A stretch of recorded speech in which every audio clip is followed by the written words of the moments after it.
Assalamualaikum warahmatullahi wabarakatuh. Alhamdulillahirabbil alamin wassalatu wassalamu ala asyrafil anbiya'i wal mursalin wa ala alihi washabbihi ajma'in. Amma ba'd.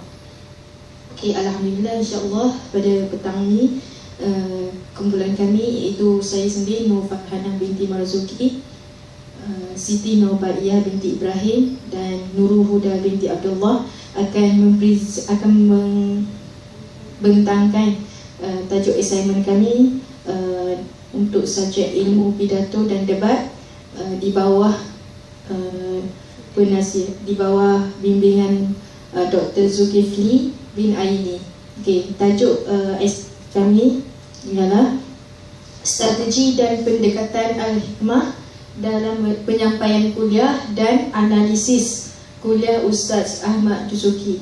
Okey, untuk assignment kami memilih Ustaz Ahmad Dusuki. Memandangkan tugasan kami ialah perlu menganalisis kuliah yang disampaikan oleh tokoh-tokoh ataupun pengucapan awam. Okay. Saya teruskan perbincangan saya pada hari ini dengan konsep hikmah terlebih dahulu. Okey, menurut bahasa, dari segi bahasa, hikmah ialah terbitan daripada perkataan ahkam yang diberi maksud memantapkan dan mencegah daripada kerosakan. Okey, menurut Ibnu Abbas, hikmah memberi maksud agar kefahaman. Sebenarnya untuk konsep hikmah, para sarjana Islam banyak memberi makna menurut pandangan mereka sendiri. Tapi pada hari ini untuk dari segi bahasa dan menurut Ibnu Abbas sahaja. Okey. Seterusnya, okey, untuk mempunyai hikmah semasa pengucapan awam perlu dilatih ataupun kita perlu mencari cara. So di sini saya menerangkan cara ataupun strategi pendekatan hikmah yang perlu ada semasa kita menyampaikan mesej ataupun mesej dakwah. Okey, yang pertama, kepribadian yang baik. Okey, seorang pengucapan awam itu merupakan seorang dai ataupun pendakwah sebenarnya kepada para mad'u ataupun audien. Jadi sebagai seorang penyampai, kita harus mempunyai peribadi yang baik seperti sifat sabar menangani ataupun menghadapi pelbagai ragam audien kita itu sendiri. Okey. Yang kedua, ilmu yang bermanfaat. Okey. Ada kata hikmah ataupun kata hukama yang bermaksud ilmu tanpa amal ibarat pohon yang tidak berbuah. So di sini sebagai seorang penyampai, kita perlu menuntut ilmu dan dalam masa yang sama kita perlu mengamalkan ilmu yang kita pelajari tersebut. So daripada penyampaian kita mengeluarkan output ataupun mesej ataupun ilmu yang kita telah pelajari kepada sasaran kita. Okey, yang ketiga, istiqamah. Okey, kita perlu istiqamah walaupun mad'u kita ataupun audien kita mempunyai pelbagai latar belakang ataupun ragam, tapi kita perlu istiqamah, tetap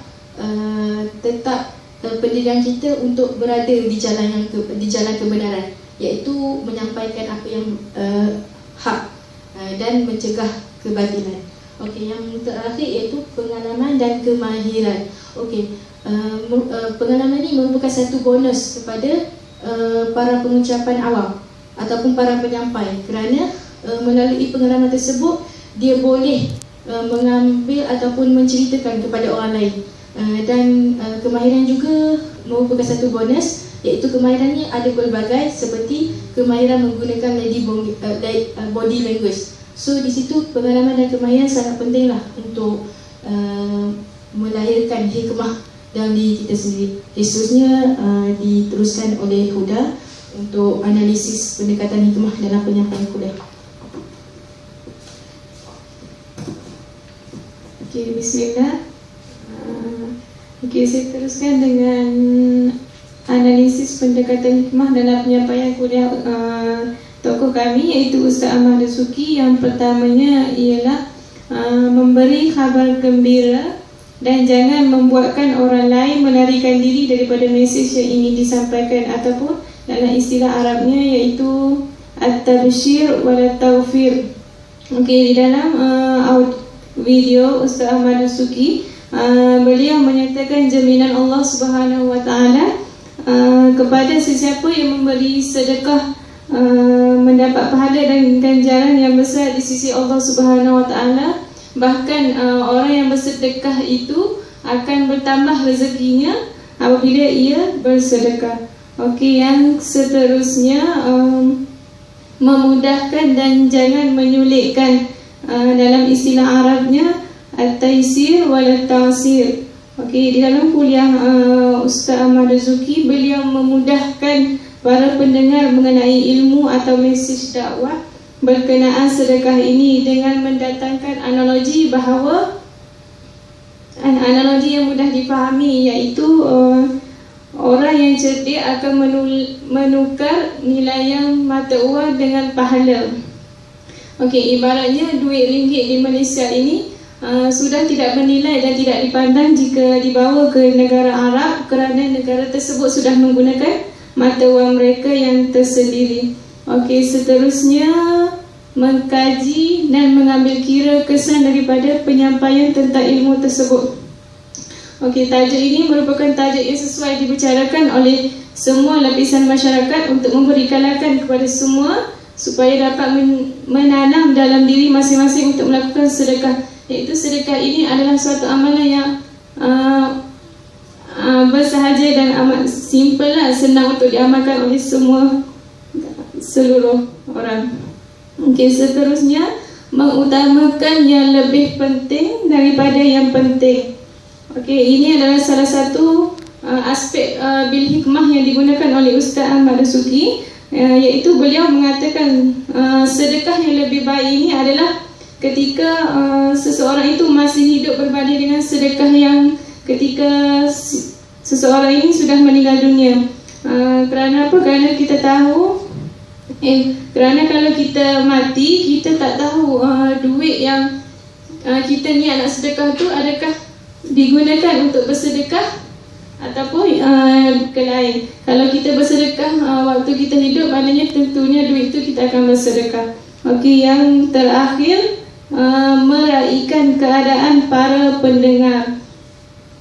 Okey, contohnya sama seperti yang saya cakap tadi, memudahkan dan jangan menyulitkan, iaitu Ustaz Ahmad Dasuki menggunakan kaedah penggunaan analogi dan contoh yang diberikan kepada pendengar itu mudah difahami yang dahagakan ilmu agama. Okey, seterusnya saya teruskan kepada Siti Nurbaya.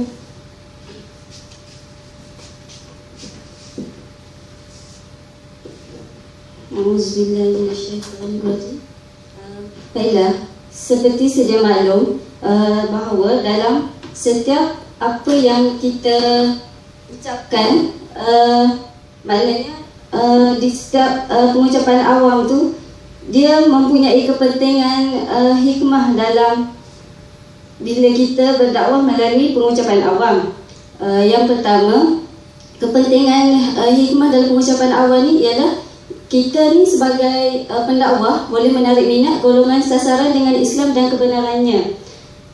Allah memerintahkan Rasulnya untuk berdakwah dengan cara berhikmah sebagaimana telah Allah berfirman dalam surah An-Nahl yang bermaksud serulah manusia kepada jalan Tuhanmu dengan hikmah dan pengajaran yang baik, dan berdebatlah dengan cara yang baik. Sesungguhnya Tuhanmu dialah yang mengetahui siapa yang sesat daripada jalannya, dan dialah yang lebih mengetahui siapa yang mendapat petunjuk. Seterusnya, kepentingan hikmah juga kita sebagai pendakwah boleh mengajak membolehkan manusia menerima dakwah dan ingin mempelajari, memahami, memeluk dan mengamalkan Islam dalam kehidupan mereka.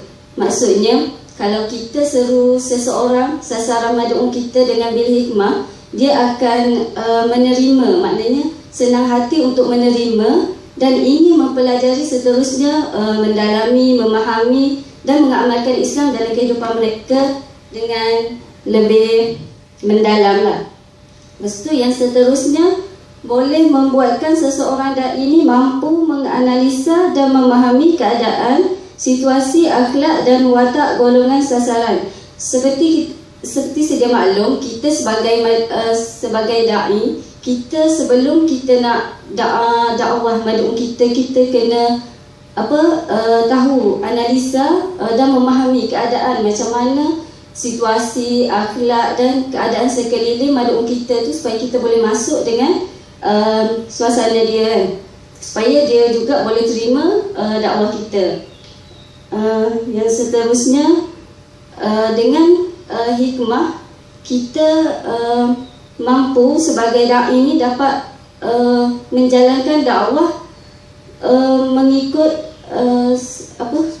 kesesuaian tempat dan kedudukannya. Sebagai contoh, orang zuhud,